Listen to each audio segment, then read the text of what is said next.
90% people sun screen apply చేసేటప్పుడు ఇలాంటి common mistakes చేస్తారు. అవేంటో తెలుసుకుందాం. హాయ్ హలో, నా పేరు రుత్విక. నేను cosmetology skin trainer at VLCC school of beauty, Gachibowli.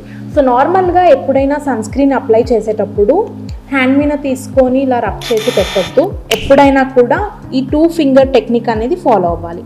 Sun screen తీసుకొని ఇలా 2 ఫింగర్స్కి తీసుకొని ఫేస్ అండ్ నెక్కి అండ్ ఇయర్స్, ఐస్కి కూడా కవర్ అయ్యేలాగా పెట్టుకోవాలి. అండ్ ఎప్పుడైనా కూడా సన్ స్క్రీన్ పెట్టేటప్పుడు చాలామంది ఇలా రబ్ చేస్తారు. అది కంప్లీట్లీ రాంగ్. స్కిన్లో అబ్జర్వ్ అవ్వదు. ఎప్పుడైనా కూడా జెంటిల్ ప్రెషర్తో అప్లై చేయాలి. సో దట్ సన్ స్క్రీన్ అనేది ఒక ప్రొటెక్షన్ ఇస్తుంది మనకు మంచిగా. సన్ స్క్రీన్ ఎప్పుడైనా స్కిన్ టైప్కి తగ్గట్టు తీసుకోవాలి. ఆయిలీ స్కిన్ అయితే gel based sunscreen better. Dry skin అయితే cream based sunscreen better. ఎప్పుడైనా సన్ స్క్రీన్ బయటికి వెళ్ళే ఒక 20 మినిట్స్ ముందు అప్లై చేసుకోవాలి.